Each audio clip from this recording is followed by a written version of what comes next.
man reads pours massive ingredients into his mental factory, and the fabric of his life is built from those ingredients. You would not believe what some people have got in their house to read. You would not believe. One of the best dressed up words I know for a lot of it is trash. Can you imagine dumping a bale of trash into this mental factory every day and coming out with a rich, dynamic, positive life? It can be done. Now, you don't have to read or listen to educational cassettes half the night. Although if you're broke, it's a good place to start. But here is all I ask, just 30 minutes a day. That's all. Stretch it to an hour if you can, but at least 30 minutes. Half rich isn't bad. 30 minutes. Hear or read something challenging, something instructional, at least 30 minutes a day. And here's the next key. Every day. Don't miss. Miss a meal, but not your 30 minutes. Hey, you can get along without some meals, but you can't get along without some ideas, examples, and inspiration. How easy is it to get up in the morning when you know you're not doing all that it takes? It's not very easy at all. You can just lay there awake thinking, oh, what's a few more minutes in bed? It won't matter much anyway. Wrong. It does matter. It will matter. Now, how easy is it to get up in the morning when you're pouring it on, doing the best you can, anxious to get going, make progress toward your dreams? It's a whole different story. When you're resting to renew your reserves, it's much different than resting to avoid your day. When you're psyched up and excited for your life, when you're excited for what you plan to accomplish for the day, it's amazing. You'll wake up before the alarm clock even tries to startle you awake. Your successes fuel your ambition. Your successes give you extra energy. Your successes pave the way for more successes. It's the snowball effect. With one success, you're excited to meet another, and another, and another. And pretty soon, the disciplines that were so difficult in the beginning, the disciplines that got you going, are now part of your philosophy. How do you know when you're successful? Do you have to be a millionaire? No. All we ask of you is that you earn all you possibly can. If you earn $10,000 a year and that's the best you can do, that's enough. God and everything else will see to it that you're okay. The key is to just do the best you can. If it's $10,000 a year, wonderful. If it's $100,000 a year, wonderful. If it's $1 million a year, wonderful. It doesn't matter $10,000 a year or $1 million a year. It doesn't matter as long as you've done the best you possibly can.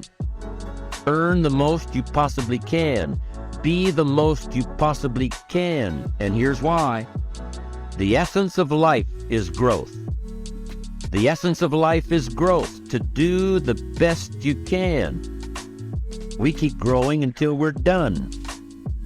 Get around successful people and listen.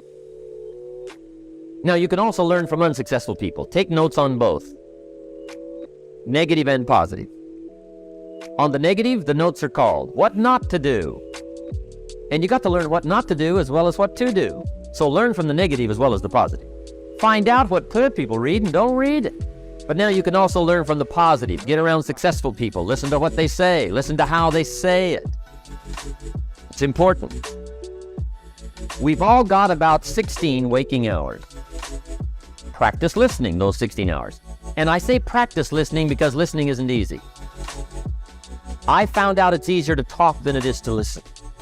But if you would practice listening the 16 hours you're awake, sure enough, from surprising sources comes great ideas. Now, here's some of the best advice I've got for the whole evening. It won't get any better than this.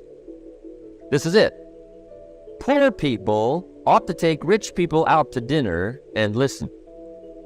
That's some of the best I got. If a guy's not doing well, one of the first things he ought to do is find a guy that is doing well and offer to buy him his dinner. Spend $50, $60, $80, $100. Go for the full 9 course. Start him on the juices and hors d'oeuvres. Get him started talking. The salad takes 15 minutes. Keep it rolling. Biggest steak in town takes 45. Keep it rolling. Pour on the dessert. Stretch that meal out about 2 hours. If you get a successful person to eat and talk for 2 hours, they're liable to drop ideas in your lap, change your life. Multiply your income by 2, by 3, by 5. But you're right. Poor people don't usually take rich people out to dinner. That's the problem. The guy said he's rich, let him buy his own dinner. I'm not coming up with any money.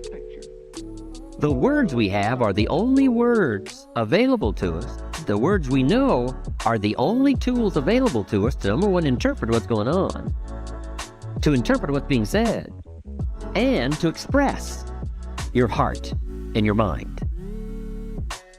Now, if you can't interpret well, and if you can't express well, you can imagine what a deterrent that is to the good life, and the extra treasure, the extra feelings, awareness, riches, power, influence. So it's very important to have a good vocabulary. It's very important now to be able to translate it. Learning to say it well. Now, this is a whole subject in itself. This is worth a weekend of study. Let me just give you a short list of suggestions on learning to say it well. Number one, repetition. It just takes practice. I don't know any substitute for the practice. To learn any skill, you just got to go through it again and again and again. You just do it over and over and often. Next is vocabulary.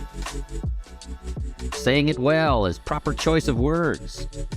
To build my early vocabulary, I used to put 3 or 4 words I didn't know on a card, put it up on the sun visor, on my car. Back in those days, I traveled a lot by car. Sure enough, by the end of the day, I'd mastered 2 or 3 words.